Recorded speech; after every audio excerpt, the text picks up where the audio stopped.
നമസ്കാരം എല്ലാ കുട്ടികൾക്കും. ഗിരീഷ് സാറാണ്. പ്രാക്ടിക്കൽ സെക്കൻഡൊക്കെ ഉണ്ടായിരുന്നു.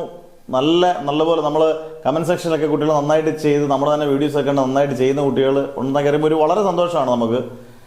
പ്രാക്ടിക്കൽസ് ഇനി എനിക്കൊന്ന് 10-ാം തീയതി വരെയൊക്കെ പല സ്കൂളുകളുണ്ട്. നിങ്ങൾ എന്തായാലും കമൻറ്റ്സ് ഇട്ടേക്കുക. ഫെബ്രുവരി 10 വരെയൊക്കെ ഉണ്ട്. അത് കഴിയുമ്പോൾ നിങ്ങൾ ആലോചിക്കേണ്ടത് 17-ാം തീയതി മുതൽ നിങ്ങൾക്ക് സയൻസുകാർക്കെല്ലാം നമുക്ക് മോഡൽ എക്സാംസ് തുടങ്ങുകയാണ്. ഒരാഴ്ച ഗ്യാപ്പില്ല. ആ 17 ഫെബ്രുവരി 28 ഉള്ളൂ. പിന്നെ നമുക്കൊരു 11 ദിവസം, പിന്നെ ഒരു 5 ദിവസം, 10-15 ദിവസം കൂട്ടിക്കൂ. 6-ാം തീയതി, മാർച്ച് 6-ാം തീയതി മുതൽ പബ്ലിക് എക്സാമാണ്. ഇത് എല്ലാ അധ്യാപകരും പറഞ്ഞ് നിങ്ങളെ പേടിപ്പിക്കുന്നുണ്ടായിരിക്കും. പക്ഷേ നിങ്ങൾ ശ്രദ്ധിക്കേണ്ട ഒരു കാര്യമുണ്ട്. പ്രാക്ടിക്കൽസിൻ്റെ ഇടയിലും വലിയ ചാപ്റ്ററുകൾ നമ്മളൊരു സ്റ്റഡി ടൈം ടേബിൾ ഉണ്ടാക്കി നിങ്ങൾക്ക് ഉറപ്പായിട്ട് തരും. നിങ്ങൾക്ക് വേണോ എന്നുള്ളത് കൃത്യമായിട്ട് പറയുക. എല്ലാ വർഷവും ഉണ്ടാക്കി കൃത്യമായിട്ട് ഏതൊക്കെ വിഷയം ഏതൊക്കെ സമയത്ത് പഠിക്കണം എന്നുള്ളത് തരും.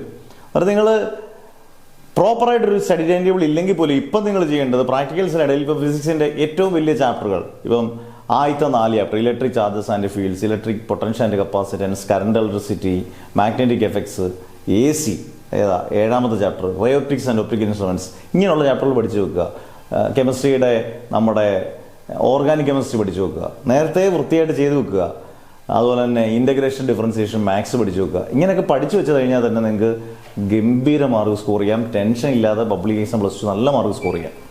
അന്നേരം പ്രാക്ടിക്കൽസ് തീരുന്നതിനോടൊപ്പം നിങ്ങൾ തിയറി പഠിച്ച് തുടങ്ങിയിരിക്കണം. അല്ലെങ്കിൽ നമുക്ക് ചെറിയ പണി കിട്ടാനുള്ള ചാൻസ് ഉണ്ട്. ക്വസ്റ്റ്യൻ പാറ്റേണൊക്കെ ടഫാക്കാനേ സാധ്യതയുള്ളൂ. എളുപ്പമാക്കാനുള്ള സാധ്യത വളരെ കുറവാണ്. എന്തായാലും ബാക്കിയുള്ള സ്റ്റഡി ടൈമുകൾ വേണോ, ബാക്കിയുള്ള വീഡിയോസൊക്കെ വേണോ എന്നുള്ളത് നിങ്ങൾ എന്തായാലും കമൻറ്റ് ഇട്ടേക്കുക. ആദ്യമായിട്ട് കാണുന്നവരൊന്ന് സബ്സ്ക്രൈബ് ചെയ്തേക്കുക. അടിപൊളിയായിട്ട് പഠിക്കുക. പ്രാക്ടിക്കൽസൊക്കെ ഫുൾ മാർക്ക് കിട്ടട്ടെ എന്ന് പ്രാർത്ഥിച്ചുകൊണ്ട് മാഷ് നിർത്തുന്നു. Never ever give up.